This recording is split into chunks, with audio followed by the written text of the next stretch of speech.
Hello, welcome. We are on week 4 of careers, of looking at what is it that people go to coaching about. So that first category where you find that people don't know what to choose as a career. The second category in week 2, we spoke about people who feel like they've chosen the wrong career.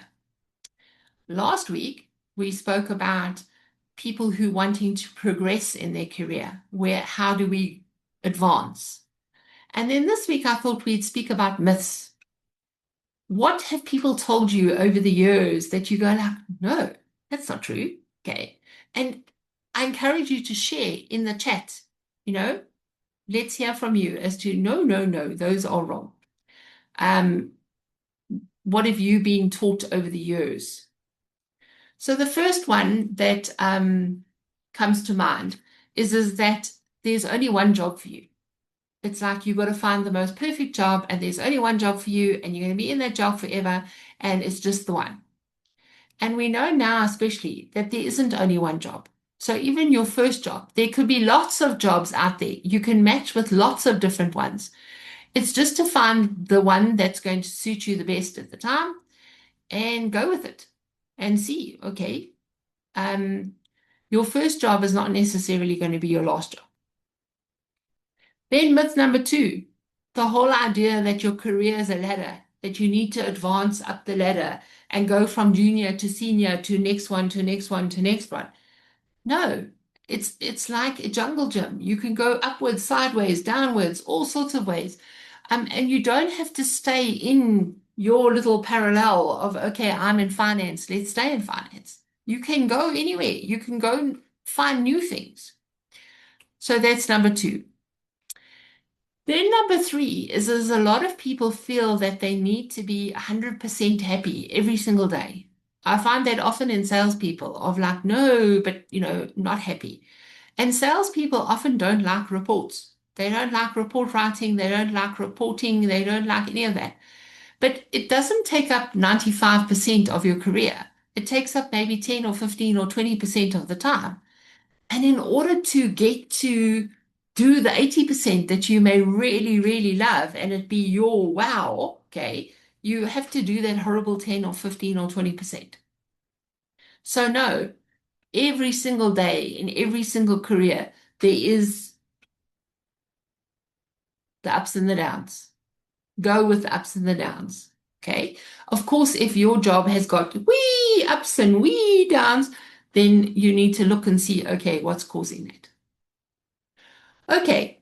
Um, Another myth that is very, very prevalent, and you see it often in older people who've gone into careers because their parents did them. A lot of people also feel like they can't go and do a creative something. They can't go and be artists because they have to go and be scientists, doctors, teachers. Okay, and people often then regret that they have gone and not used what they wanted to do, what was their calling, what was their passion, what they were really good at. There's a lot of pressure on children who come from families of doctors, who come from families of accountants, who come from families of one sort of speciality, or, oh, we're all professional, we all went to university. It's quite hard for someone to say, well, I'm not going. Okay, I'm going to go and do something else. I'm going to go and be a plumber. I'm going to go and be an artist. So often there's that family pressure of, but no, in this family, we are all, yeah. So that's also a myth. Then that whole thing about number 5, you love your job and you'll never move. This is the most perfect job. You're going to stay here. But of course, as the years go by, and sometimes even months, as the months and years go by, you find that the job may change, but so do you. Also, what happens is with innovation and how fast things move and how, you might then be exposed to a different branch of what it is that you do. I mean, I look, for instance, with the people I've worked at who work in energy, who work in coal, for instance. And now, of course, there's renewables. So it's a case of like, oh, do we stay in coal because, oh, we love coal, we stay in coal? Or do we move into something else like, oh, let's go look at wind, let's go look at nuclear, let's go look at solar? Okay. So just because you love your job today doesn't mean that you're going to stay in it forever. Another myth, myth number 6, you're great at your job and therefore you will never be retrenched or downsized or correct sized or strategically changed or any of that. You're never going to lose your job because you're brilliant at your job. I think also as part of that, salespeople always used to say that as a salesperson, you'll always have a job. You will never be retrenched. And we totally know now that that's really fallacy because top teams that have won awards have been retrenched, just all of them, almost like culled. And so in today's world, retrenchment is often a reality. And to quote a friend of mine, Nicole, she always says, "What's your plan B?" So it's important that you do have a plan B because no, you may not always just be in your job, no matter how brilliant you are at it.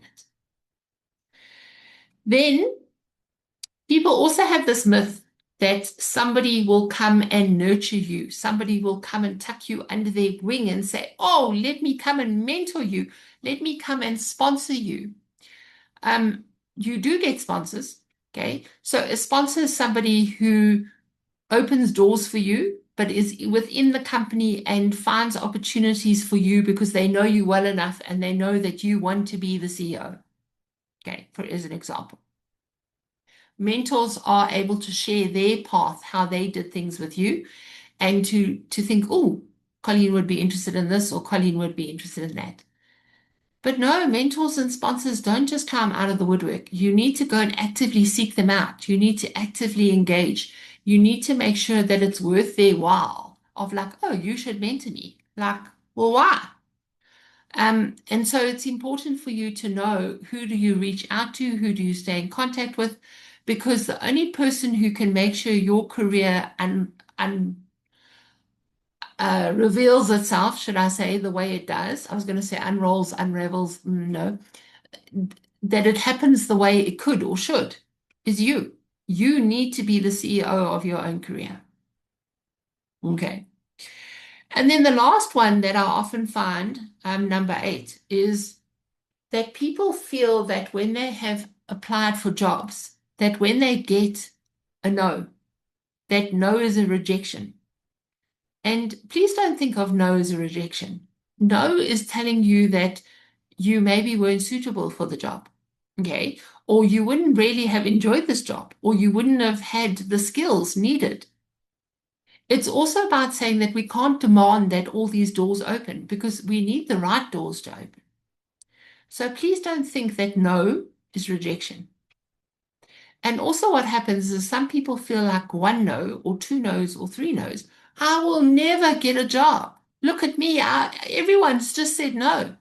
3 no's is not you're not employable. So I'm sure you've been thinking about so many myths that you've been told. Please share them with me. Please share them with all of us. We'd love to hear them. Please also book your chemistry call. Let's discover if I'm your coach for you. Let's work together to see where it is that your career needs to go. And then remember, you are loved, you matter, and you're not alone. And I'm Colleen Quist.